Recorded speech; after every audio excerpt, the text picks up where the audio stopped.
오늘 성경 말씀은 룻기 제2장 1절에서 13절까지 말씀입니다.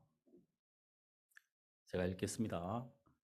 나오미의 남편 엘리멜렉의 친족 중 유력한 자가 있으니 이름은 보아스더라. 모압 여인 룻이 나오미에게 이르되 나로 밭에 가게 하소서. 내가 네게 은혜를 입으면 그를 따라서 이삭을 주겠나이다. 나오미가 그에게 이르되 내 따라 갈지어다 하매 룻이 가서 베는 자를 따라 밭에서 이삭을 줍는데 우연히 엘리멜렉의 친족 보아스에게 속한 밭에 이르렀더라.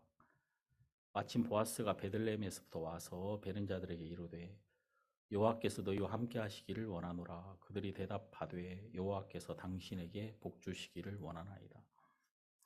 보아스가 베는 자들을 거느린 사환에게 이르되 이는 네 소녀냐? 베는 자를 거느린 사환이 대답하여 가로되 이는 나오미와 함께 모압 지방에서 돌아온 모압 소녀인데 그의 말이 나로 베는 자를 따라 단 사이에서 이삭을 줍게 하소서 하였고 아침부터 와서는 잠시 집에서 쉰 외에 지금까지 계속하는 중이니이다. 보아스가 룻에게 이르되 내 딸아 들으라. 이삭을 주우러 다른 밭으로 가지 말고 여기서 떠나지 말고 나의 소녀들과 함께 있으라. 그들의 베는 밭을 보고 그들을 따르라. 내가 그 소년들에게 명하여 너를 건드리지 말라 하였느니라. 목이 마르거든 그릇에 가서 소년들의 기러운 것을 마실지니라. 룻이 땅에 엎드려 절하며 그에게 이르되 나는 이방 여인이여를 당신이 어찌하여 내게 은혜를 베푸시며 나를 돌아보시나이까. 보아스가 그에게 대답하여 가로되 네 남편이 죽은 후로 네가 시므에게 행한 모든 것과 네 부모와 고국을 떠나기 전에 알지 못하던 백성에게로 온 일이 내게 분명히 들렸느니라. 여호와께서 네 행한 일을 보응하시기를 원하며 이스라엘의 하나님 여호와께서 그 날개 아래 보호를 받으러 온 네게 온전한 상 주시기를 원하노라. 룻이 가로되 내 주여 내가 당신께 은혜 입기를 원하나이다. 나는 당신의 시녀의 하나와 같지 못하오나 당신이 이 시녀를 위로하시고 마음을 기쁘게 하는 말씀을 하셨나이다. 13절까지 읽었습니다. 룻기를 보면은 이 룻이 보아스를 만나는 이야기입니다. 그리고 이 룻기가 굉장히 의미가 있는 이유는 바로 이 룻이라는 이 여자는 예수 그리스도의 족보에 오른 여자고 예수님의 통로가 됐던 그런 여자였기 때문에 굉장히 중요하죠. 이 룻이라는 이 여자는 사실 정말 가장 천한 여자였고 또 주목할 만한 가치가 없는 여자였단 말이에요. 별 볼 일 없는 그런 여자였단 말이죠. 그런데 이 여자가 이 성경의 그 한 권의 책을 이렇게 이루고 있고 또 성경에서는 가장 중요한 여인 5명 가운데 한 명의 여자가 됐단 말이죠. 그래서 이 룻기가 우리에게 보여주는 게 굉장히 커요. 그것은 우리가 보통 진짜 어떻게 하면 우리 인생이 대박을 칠 수 있나? 우리가 어떻게 하면 우리 인생이 가장 큰 복을 입을 수 있나? 이런 엄청난 비밀이 사실 룻기에 숨겨져 있거든요. 우리가 어떻게 하면은 하나님과 이렇게 만날 수 있는가? 어떻게 하면 이 엄청난 은혜 안으로 우리가 들어갈 수 있는가? 이런 모든 비밀들이 이 룻기에 아주 절묘하게 숨겨져 있다는 사실을 우리가 여기서 발견을 하게 되거든요.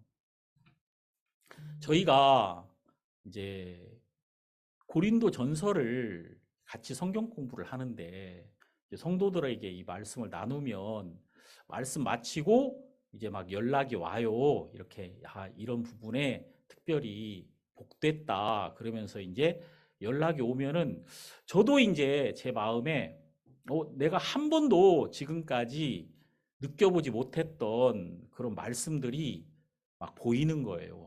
진짜 이거는 내가 고린도전서를 많이 읽어봤지만 내가 도달하지 못했던 마음인데 진짜 이 성도들의 이런 반응들 이제 성도들이 보내준 그런 이야기들이 제 마음을 다시 한번 비춰가지고 이 고린도전서 안에 있는 그 그리스도의 마음하고 만나게 하더라고요. 근데 제가 깜짝 놀랐던 게 뭐냐면은 고린도전서의 모든 장에 이 숨겨져 있는 숨은 그림 찾기처럼 숨겨져 있는 것이 무엇이냐면 십자가에 못 박힌 그리스도였단 말이에요. 십자가에 못 박힌 그리스도.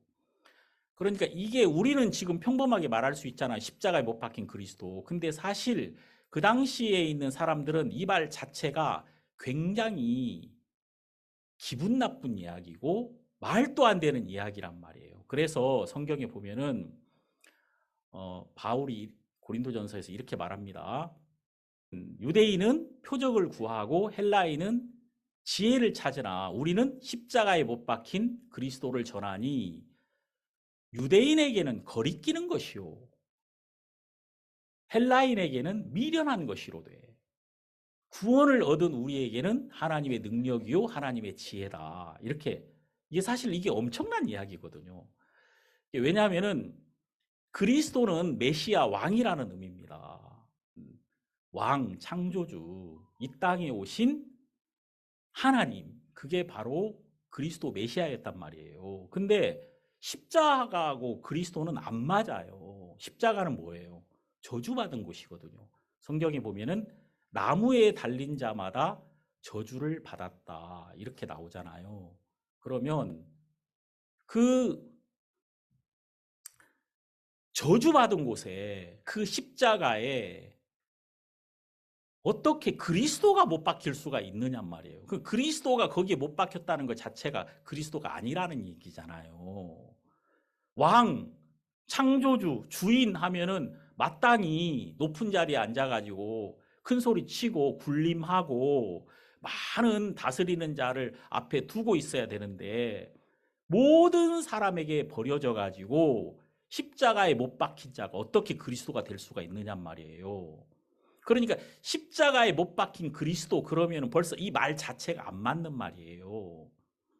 그런데 바울이 우리는 십자가에 못 박힌 그리스도를 전한다. 이렇게 말했단 말이에요. 그러니까 이게 사람들에게는 정말 이해가 안 가는 말이죠. 유대인들에게는 너무 기분 나쁜 이야기예요.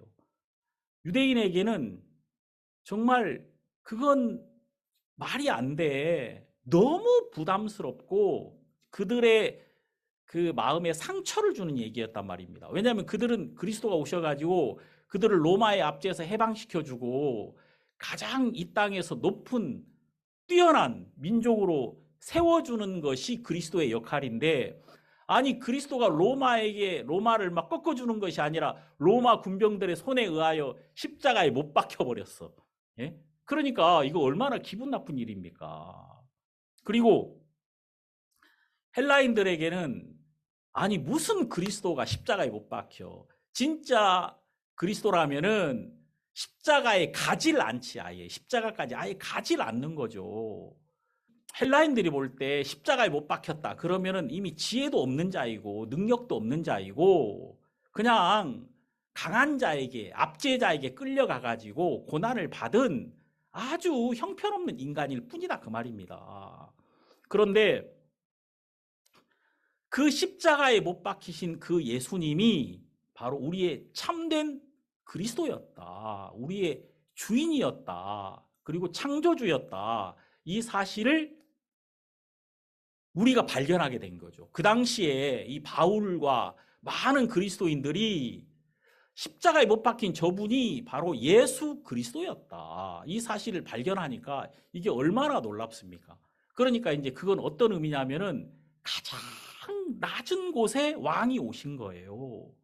그러니까 가장 저주받은 곳에 예수 그리스도가 오심으로써 그분이 버려진 자가 되어서 그분이 모든 사람에게 버려졌는데 왜 버려졌느냐면은 버림받은 자를 얻으시려고 그분이 모든 자에게 버려지셨다는 겁니다. 그래서 이제 건축자들의 버린 돌이 그 모퉁이의 머릿돌이 되었다. 이 머릿돌이라는 것은 가장 그게 기초가 되며 근본이 되며 시작이 되며 반석이 되는 그런 돌이란 말이에요. 그러니까 예수 그리스도가 왜 버려지셨느냐면은 버려진 우리에게 오시려고 그분이 버려졌던 거죠. 우리 성경을 보면은 예수님이 구유에 나셨잖아요. 그럼 어떻게 그 예수님이 구유에 탄생하실 수 있었습니까? 구유에 일부러 거기서 나기도 어려워요. 그런데 그때 예루살렘의 모든 여관에 방이 없었다. 그래서 예수님은 버려져서 구유에까지 오셨던 거예요. 그 구유는 다른 곳이 아니라 여러분과 저의 마음이란 말이에요. 예? 여러분과 저의 이 마음, 정말 우리 좁고 더럽고 추한 우리의 마음에 어떻게 하나님이 오실 수가 있느냐 말이에요. 이 오실 수 없죠. 그런데 예수 그리스도가 구유에 오시기 위해서 모든 사람에게 버려져야 되는 것처럼 예수님이 내 마음에 오시기 위해서 십자가에 못 박히셨단 말이에요. 예? 그분이 버림을 받아서 버림받은 우리에게 오셨단 말입니다. 이것이 참 마음에 너무 크고 감사하더라고요. 그래서 이제 우리가 새벽에 고린도전서를 막 계속 보는데 장장마다 거기에 십자가에 못 박힌 그리스도가 있어. 많은 문제가 있거든요. 고린도 교회에. 근데 그 모든 문제를 바울은 다 십자가에 못 박힌 그리스도라는 분을 통해서 다 풀어가고 있어요. 그러니까 결론은 다 십자가에 못 박힌 그리스도예요. 거기에 마침표가 딱 찍어지는 거지. 십자가 알죠? 못이 딱 박힌 그곳이 마침표가 딱 찍어진 곳이에요. 다시 말해서 모든 문제가 해결되며 거기서 우리는 정말 지금까지 한 번도 만나보지 못했던 그 평안과 소망을 얻을 수 있는 곳이 되더라고요. 우리가 오늘 룻기 2장을 읽었는데 여러분 여기 룻기 2장은 이 룻과 보아스가 만나는 이야기입니다. 룻은 이 베들레헴에서 가장 천한 자예요. 가장 부족한 자. 그리고 가장 낮은 자. 정말 가장 불쌍한 자. 남편도 죽고 가진 재산이라고는 아무것도 없고 진짜 정말 완전히 비워진 자이죠. 그게 룻이란 말입니다. 그리고 보아스라는 이름의 뜻은 그에게 능력이 있다. 보아스는 가장 능력 있고 가장 높고 이 베들레헴에서는 가장 유력하고 가장 많이 가진 자란 말이에요. 그러니까 이 룻이 보아스를 만날 수 없는 거예요, 절대. 그런데 여기 보면은 룻이 보아스를 만나더라고요. 여러분 여기 한번 보겠습니다. 룻기 2장 3절을 보니까 룻이 가서 베는 자를 따라 밭에서 이삭을 줍는데 우연히 엘리멜렉의 친족 보아스에게 속한 밭에 이르렀더라. 그러니까 룻이 보아스의 밭에 들어갔어요. 예? 어떻게? 룻이 보아스의 밭에 들어갔는데 우연히 들어갔단 말이에요. 그러니까 이게 자기가 가고 싶어서 가는 게 아니라 룻이 하나님의 인도를 따라서 보아스와 딱 이렇게 만나게 되는 거죠. 우리는 그냥 룻이 보아스와 만난 이런 이야기보다도 가난한 사람이 부자 되는 이야기 이런 거 엄청 좋아하잖아요. 그죠? 예를 들어서 진짜 아무것도 없는 사람이 로또 맞는 이야기 뭐 이런 거 이제 이런 거는 정말 관심이 많죠. 하나님이 우리에게 진짜 예수님을 만날 수 있는 장소를 딱 하나 정해주셨는데 그게 십자가란 말이에요. 그러니까 우리는 십자가에서 예수님을 만날 수 있어요. 근데 그래서 예수님이 그 십자가에 딱 못 박혔고 누가 십자가에서 예수님을 만나냐면 버려진 자가 예수님을 만나는 거예요. 내가 버려진 자가 되면은 버려짐으로써 우리에게 오셨던 그리스도와 딱 만날 수가 있단 말이에요. 그래서 이제 우리가 성경에 보면은 간음죽에 잡힌 여자가 나오는 거예요. 이 여자가 버려졌잖아요.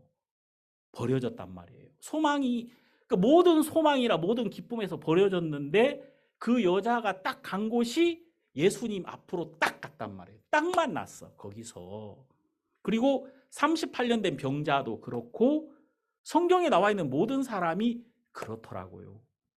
그래서 이게 정말 재밌는 게 뭐냐면은 이 예수님이 가신 쪽이 어느 쪽이냐면은 버려진 쪽을 향해서 예수님이 갔던 거예요. 버려진 쪽. 그래서 이제 성경을 보면은 히브리서에 이렇게 한번 여기 한번 말씀을 찾아보겠습니다. 히브리서 13장 13절을 보면은 그런즉 우리는 그 능욕을 지고 영문 밖으로 그에게 나아가자.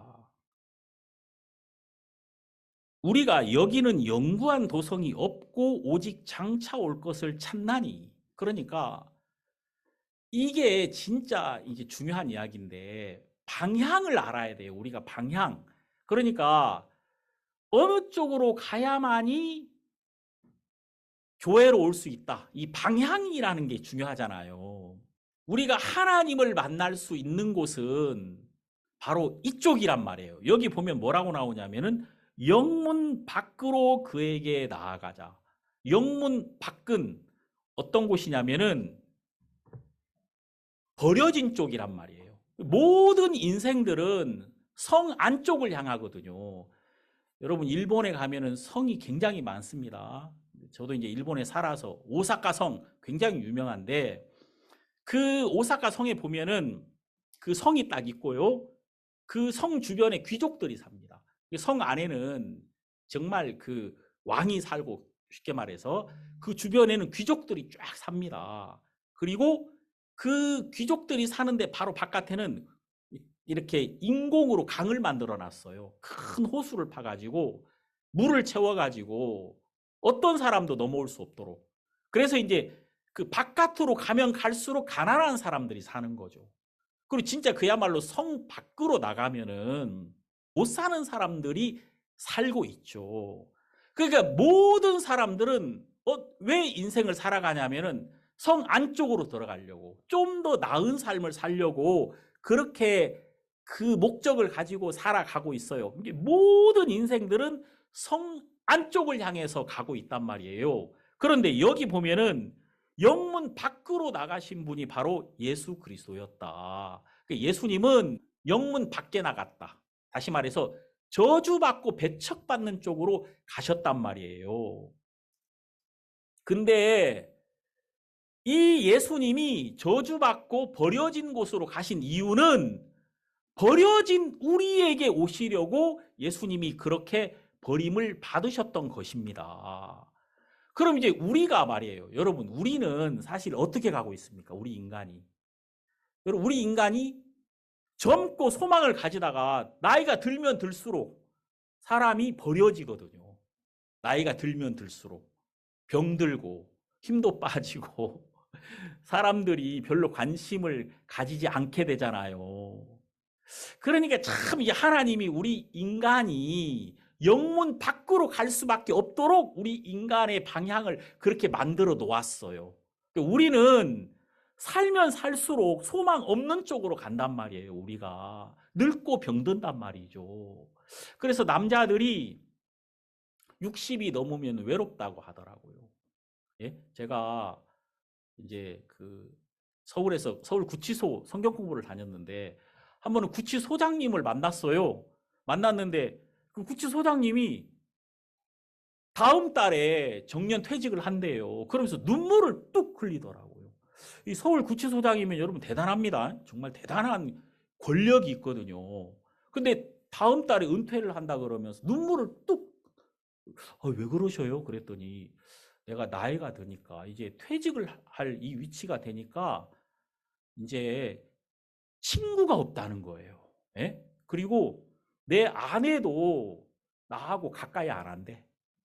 왜냐면 아내는 딸하고 친구가 돼가지고 딸하고만 친하다는 거예요. 원래 딸하고 엄마는 친구가 됩니다. 정자매님 딸이 없어가지고 이제 참 좀 아쉽죠. 아쉬운데 이 딸은 엄마하고 친구가 되더라고요. 제 아내도 보면은 우리 주애하고 친구야, 친구. 뭐 전화를 하면은 무슨 할 얘기가 그렇게 많은지 딸하고 엄마는 이렇게 서로 친구가 되는데, 그리고 이제 아들은 아버지하고 친구가 되는 게 아니라 아들은 여자친구하고 친구가 된다 하더라고요. 아들에게 여자가 딱 생겨가지고 이제 그때부터는 아들은 항상 집 바깥으로 돈다는 거지. 그래가지고 이 남자는 외로워진다는 거예요. 그 한국 남자가 60이 넘으면요, 이 소외감을 엄청나게 느낀답니다. 그래가지고 친구가 없다는 거예요. 마음이 외로워진다는 거죠. 그러면서 이분이 눈물을 진짜 뚝 흘리더라고요. 자기가 너무 외롭다고. 그럼 제가 이제 하나님에 대한 이야기 좀 했더니 그것도 듣기 싫어하더라고요. 외로워져야지 뭐. 근데 이제 이렇게 사람이 살면 살수록 버려지더라고요. 시간이 지나면 지날수록 사람들에게 버려질까봐 두려움을 가진단 말이에요. 그러나 결국은 우리가 살면 살수록 어떻게 됩니까? 버려지거든요. 건강에서도 버려지고, 또 주변에 가까이 지내던 사람들에게도 점점 멀어지고, 내가 약해지면, 가진 게 없어지면 그렇게 되는 거 아니겠습니까? 그러니까 이제 이렇게 사람이 외로워지고 버려지는 쪽으로 사람이 가더라고요. 그래서 어떻게 하든지, 예? 왜 나이 든 사람들이 왜 돈을 꼭 붙들고 있습니까? 이 돈 있어야지 손자들이라도 나한테 오지. 내가 이 돈 놓으면은 나한테 올 사람 없어. 그러니까 이제 나이 든 분들이 거의 죽을 때까지도 돈을 꼭 잡고, 집이라도 한 채 꼭 잡고 있어야 되는 거예요. 왜냐면은 외로워지고 싶지 않단 말이에요. 사람들을 붙들어 두고 싶단 말이에요. 근데 우리는 필연적으로 우리 인간이 가는 길이 늙고 병들고 죽는단 말이에요. 결국 우리는 버려진단 말이에요. 버려져요. 근데 진짜 놀라운 게, 예수 그리스도가 버려지심으로써, 예수 그리스도가 십자가에 못 박히심으로써 버려진 우리 모든 인간이, 우리가 정확하게 버려진 나를 발견하면 그 버려진 곳에서 예수님과 딱 만나는 거야. 예? 거기에 예수 그리스도가 나와 함께 계시며 나를 기다리셨으며, 내가 그분 안에서 영원한 생명 안으로 들어가고 영원한 기쁨 안으로 들어가는 새로운 삶이 시작된다는 겁니다. 그러니까 이게 진짜 놀라운 거죠. 그래서 이제 우리가 룻기를 이제 이런 관점으로 좀 보면 이게 되게 재미가 있어요. 이 룻이라는 여자는 버려진 여자입니다. 룻기 1장은 룻이 어떻게 버려졌는지 이게 쫙 나옵니다. 가장 비참하고 가장 불쌍한 여자가 됐어요, 이 여자가. 그런데 룻기 2장에서 이 여자가 모든 사람에게 딱 버려지니까 어떤 마음이 생기냐면 이런 마음이 생깁니다.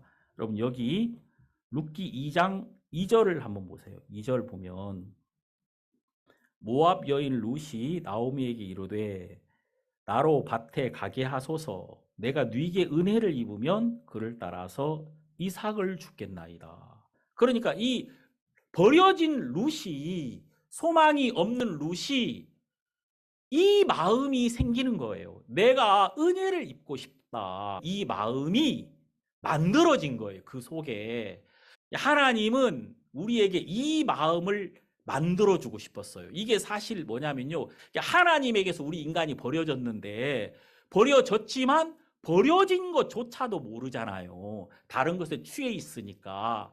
그러다가 이제 우리 인간이 진짜 자기 모습을 발견하는 거예요. 사람이 이 소유를 가지고 있잖아요. 그럼 이 내가 가진 이 소유 때문에 내 진짜 모습을 잃어버립니다. 자, 우리가 성경을 한번 보면, 우리 성경 한번 찾아보겠습니다. 누가복음 14장 26절을 보면은, 무릇 내게 오는 자가 자기 부모와 처자와 형제와 자매와 및 자기 목숨까지 미워하지 아니하면 능히 나의 제자가 되지 못하고, 누구든지 자기 십자가를 지고 나를 쫓지 않는 자도 능히 나의 제자가 되지 못하리라. 그 다음에 33절, 이와 같이 너희 중에 누구든지 자기의 모든 소유를 버리지 아니하면 능히 내 제자가 되지 못하리라. 자, 이제 이게 지금 예수님이 말씀하신 결론인데, 자기 소유를 버리지 아니하면 내 안으로 들어올 수 없다는 이야기예요. 우리 인간이 오랫동안 소유로 인하여서 살아왔단 말이에요. 우리가 가진 소유. 그러니까 우리가 가진 이 소유가 나를 살게 한다라는 그 생각이 우리에게 있어요. 굉장히 강하게. 근데 이 하나님이 우리에게 가르쳐 주고 싶은 건 뭐냐면은, 야, 사람이 떡으로 사는 게 아니야. 이 말이 뭐냐면 소유로 사는 것이 아니라 하나님의 말씀으로 사는 거야. 이게 이 말씀으로 산다는 것은 이 말씀이 우리를 살게 했다는 거거든요. 그러니까 우리가 하나님으로 말미암아 지어졌기 때문에 하나님으로 말미암아 우리 인간이 사는데, 우리 인간이 하나님을 버리면서 우리는 어떻게 사는 법을 터득해 왔냐면은 하나님이 없으니까 소유로 인하여 사는 법을 배워왔단 말이에요. 그래서 우리는 오랫동안 나의 가진 소유가 나의 힘의 근원이 됐단 말이에요. 그리고 내가 가진 소유가 바로 그게 나예요. 내가 가진 이 옷이 나란 말이에요. 예? 근데 이제 예수님이 말씀하잖아요. 야, 무엇을 먹을까? 무엇을 입을까? 근심하지 마라. 왜냐하면 사람이 네가 먹는 것이 너를 유지시켜 주는 게 아니라 네가 입는 것이 너를 지켜주는 게 아니야. 내가 너를 지키는 거야. 이걸 이제 성경에서 말하고 있죠. 마태복음 6장 25절. 그러므로 내가 너희에게 이르노니 목숨을 위하여 무엇을 먹을까? 무엇을 마실까? 몸을 위하여 무엇을 입을까? 염려하지 말라. 목숨이 음식보다 중하지 아니하며 몸이 의복보다 중하지 아니하냐. 여러분, 이게 무슨 말이에요? 이게 무슨 말이냐면은, 야, 네가 항상 무엇을 먹을까, 무엇을 마실까, 무엇을 입을까 염려한단 말이에요. 다시 이게 다 소유란 말이에요. 우리는 이런 우리가 가진 소유로 말미암아 우리가 사는 법을 항상 배워왔기 때문에, 소유가 없으면은 굉장히 힘들어하고 소유가 넉넉하면은 마음에 안심한다는 거죠. 그런데 예수님이 말씀하시는 것은 뭐냐면, 여기 목숨이 음식보다 중하지 아니하며 몸이 의복보다 중하지 아니하냐. 그러니까 목숨이 음식에 의하여 유지되는 게 아니고 몸이 의복에 의하여 지켜지는 것이 아니다. 이 목숨과 이 몸은 하나님이 지키는 거다. 그래서 공중나는 새를 봐라. 예? 지가 지를 위해서 아무것도 하지 않지만 하나님이 그 공중나는 새를 지키지 않느냐. 들의 백합화를 봐라. 그가 가장 아름다운 것으로 입고 있지 않느냐. 하나님으로 말미암아. 그러니까 여러분, 이게 정말 우리에게 중요한 이야기인데, 우리는 오랫동안 항상 소유로 말미암아 살았는데, 누가복음 14장에서 뭐라고 말하냐면은, 이 소유를 버리면 네가 하나님을 딱 만날 수가 있다, 그 말이에요. 내 소유가 다 버려진 쪽에서 우리는 만나는 거예요, 하나님하고. 우리가 우리의 모든 소유를 잃어버리면은 정말 우리를 지키시고 우리와 함께 하시는 하나님과 우리 마음이 딱 연합될 수가 있다는 거예요. 이게 진짜 우리 막연한 이야기가 아니라 우리 마음이 이런 세계를 정확하게 알아야 된다. 그래서 하나님이 우리를 어디로 이끌어 가냐면은 자꾸 벗기는 거예요. 우리는 이 소유를 가지고 채우고 쌓아가는 쪽으로 항상 가려고 하잖아요. 그런데 하나님은 이 소유를 잃어버리게 하고 소유를 버리게 하고, 예수님이 부자 청년에게 그러잖아요. 네가 그래, 너 잘했어. 다 버려. 응? 그거 다 버리고 가난한 사람 나눠줘. 그러면 네가 하늘나라에 들어갈 수 있어. 이렇게 말을 하잖아요. 그러니까 지금 예수님이 말씀하시고 있는 것은, 야, 원래 네가 소유에 의하여 살았던 게 아니야. 내가 너를 살게 해서, 내가 너에게 은혜를 입혀서 네가 살았던 거야. 근데 네가 소유를 붙들고 있었기 때문에 그 소유에 가려서 하나님이 안 보였던 거야. 근데 네가 소유를 딱 잃어버리면 아무렇지도 않다는 사실을 알게 돼. 내가 너를 지키며 내가 너를 살게 한다는 사실을 네가 모든 걸 잃어버릴 때 발견할 수가 있는 거야. 이걸 우리에게 정말 가르쳐주고 싶으셨다는 겁니다. 그래서 이제 우리가 이 룻기를 보면은 이런 사실을 알 수가 있는 거예요. 룻이 아무것도 없는 자가 되니까 은혜를 입고 싶은 마음이 그 마음에 막 이렇게 일어나더란 말입니다. 내가 누군가에게 은혜를 입으면 그를 따라서 이삭을 줍겠다. 여러분, 은혜를 입는다는 게 뭡니까? 은혜라는 것은 값없이 받는 선물이거든요. 그러니까 내가 아무것도 할 수 없는 자인데 공짜로 우리가 얻는 선물이에요. 사실 여러분 보세요. 하나님이 주시는 건 다 은혜입니다. 우리가 숨을 쉬잖아요. 이렇게 공기로. 은혜입니다. 그렇죠? 우리가 호흡하고 우리 몸이 이렇게 생명 활동을 막 계속합니다. 이것도 우리의 의지나 우리의 각오로 이렇게 되는 것이 아니라 하나님의 은혜로 말미암아 하나님이 지어놓은 이 시스템 안에서 우리가 그냥 살아가는 거예요.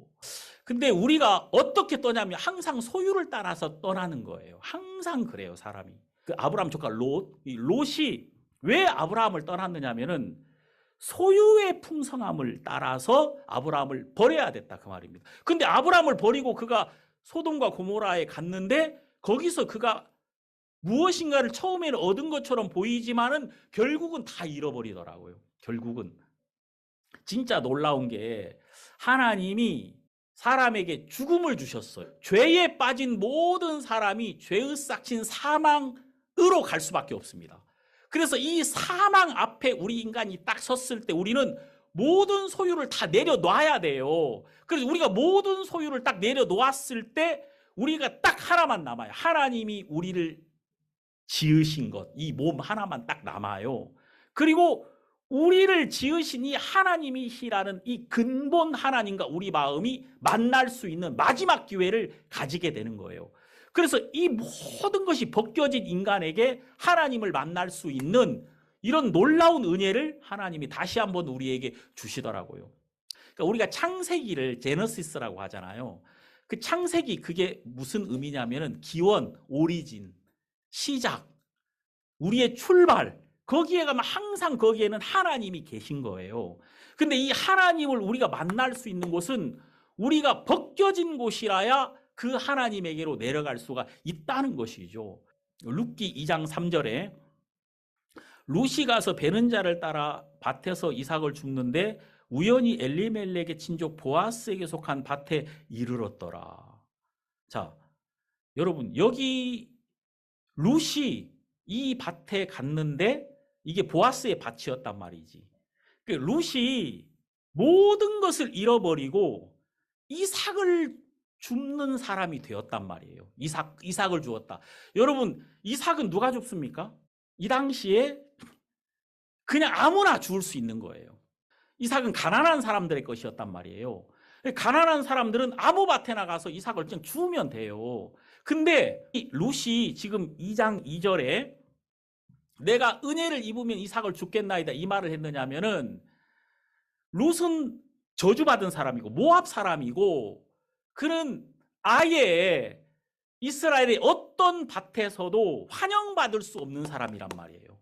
그러니까 이 룻이라는 사람이 저주를 받고 버려져 가지고 누구에게도 환영받을 수 없는 사람이 되었기 때문에 그는 이삭 하나를 위하여 하나님의 은혜를 구했단 말입니다. 그러니까 이 굉장히 특별한 마음이죠. 근데 이삭은 아무나 가서 죽을 수 있는 거예요. 근데 이 아무나 가서 죽을 수 있는 이 일조차도 룻은 할 수가 없었기 때문에 나는 이 이삭 하나조차도 은혜를 입어야만이 줄 수 있겠다는 이런 마음이 이 룻에게 있었단 말입니다. 저도 제가 이런 마음을 하나님이 저에게 자꾸 만들어 주신다는 마음이 드는 거예요. 오늘 이 설날 여러분들하고 이렇게 같이 할 수 있다는 거, 그리고 내가 내 주변에 있는 분들에게 이렇게 은혜를 입어서 함께 교제할 수 있다는 것, 또 이런 모임을 가질 수 있다는 것, 이런 모든 것이 하나님이 내게 주시는 마지막 시간이다. 그리고 실제로 이 시간은 나에게 다시 오지 않는 시간이니까 나에게 마지막 시간이고, 하나님이 내 주변에 이렇게 가장 아름답고 가장 복된 분을 분들 만나게 하셔서 이렇게 함께하게 하셨구나. 이제 이런 마음들이 막 마음에 밀려오는 거죠. 여기 7절을 한번 보십시오. 7절. 그의 말이 나로 베는 자를 따라 단 사이에서 이삭을 줍게 하소서 하였고 아침부터 와서는 잠시 집에서 쉰 외에 지금까지 계속하는 중이니이다. 그러니까 이 롯이 어디서 이삭을 줍고 있었느냐 하면은 단과 단 사이에서 이렇게 단을 쌓아놓잖아요. 추수를 하면은 그렇게 단과 단 사이에 이 단과 단 사이는 그늘진 곳이고 어두운 곳이란 말이에요. 근데 왜 롯이 단 사이에서 이삭을 주었느냐면은 그가 자기가 모압 사람에게 드러나 버리면 사람들에게 또 버려질 수도 있단 말이에요.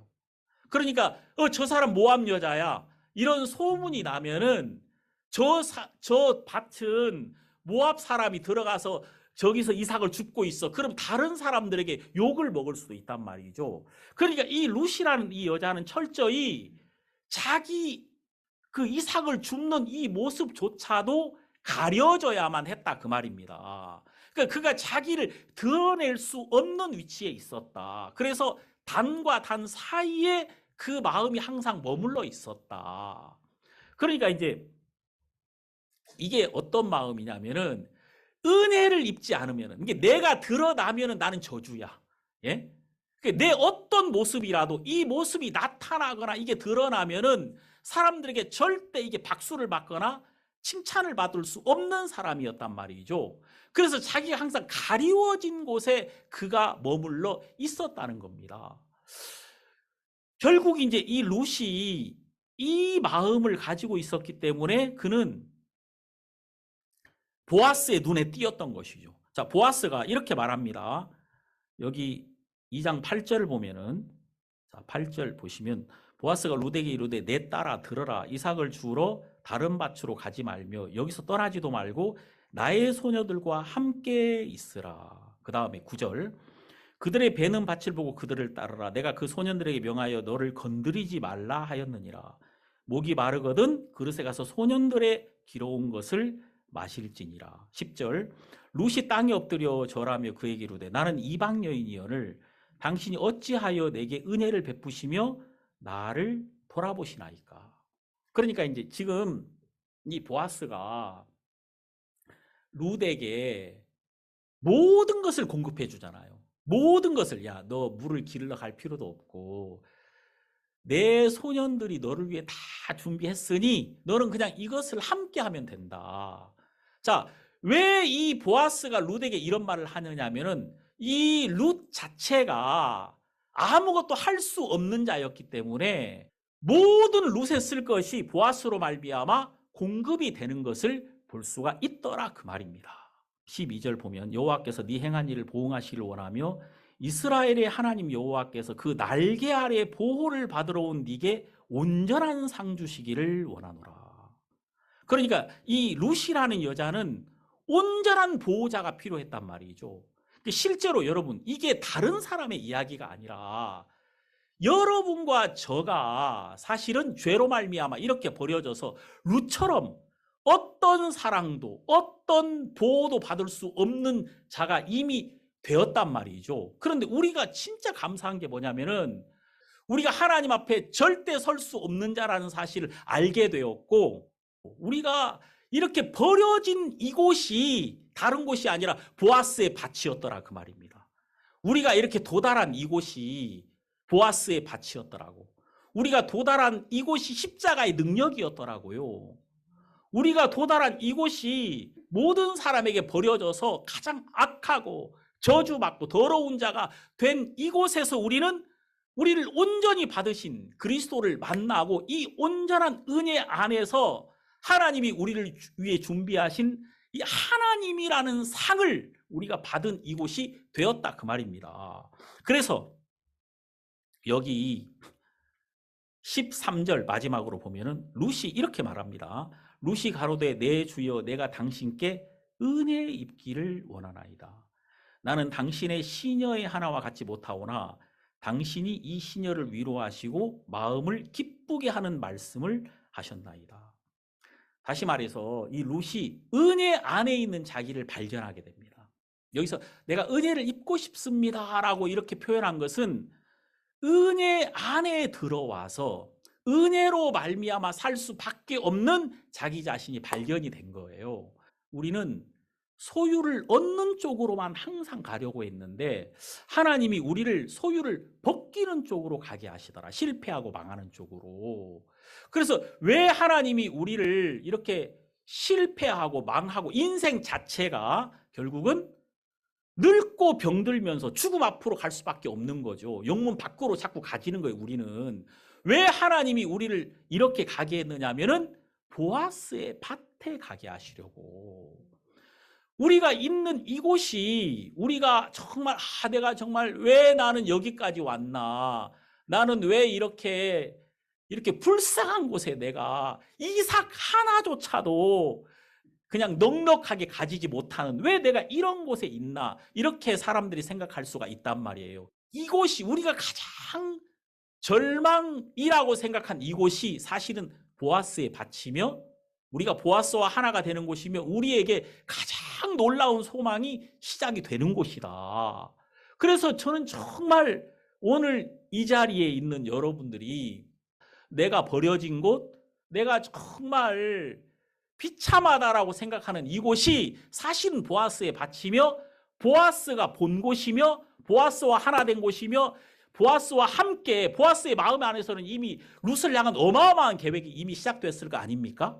그렇잖아요. 실제로 우리가 다 버려진 곳에 하나님의 엄청난 계획과 소망이 시작되는 곳이다. 바로 이곳이. 그런 마음이 제 마음에 막 이렇게 들었어요. 그래서 여러분들에게 룻 2장을 통해서 룻이 머문 이곳이 가장 비참한 곳이고 가장 버려진 곳인데 사실 이곳이 십자가의 능력이 나타나는 곳이며 보아스와 룻이 하나 되는 곳이며 보아스를 향한 보아스 안에 있는 룻의 계획이 다 드러나기 시작한 곳이라는 사실을 여러분이 마음에 발견하고 하나님을 향해 소망을 가지는 그런 여러분이 되기를 바라겠습니다.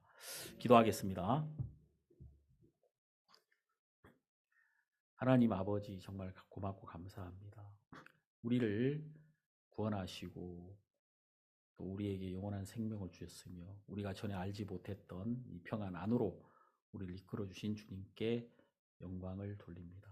룻이 그가 혼자밖에 없었지만 이 보아스의 밭에서 그는 처음으로 보아스의 사랑을 발견했습니다.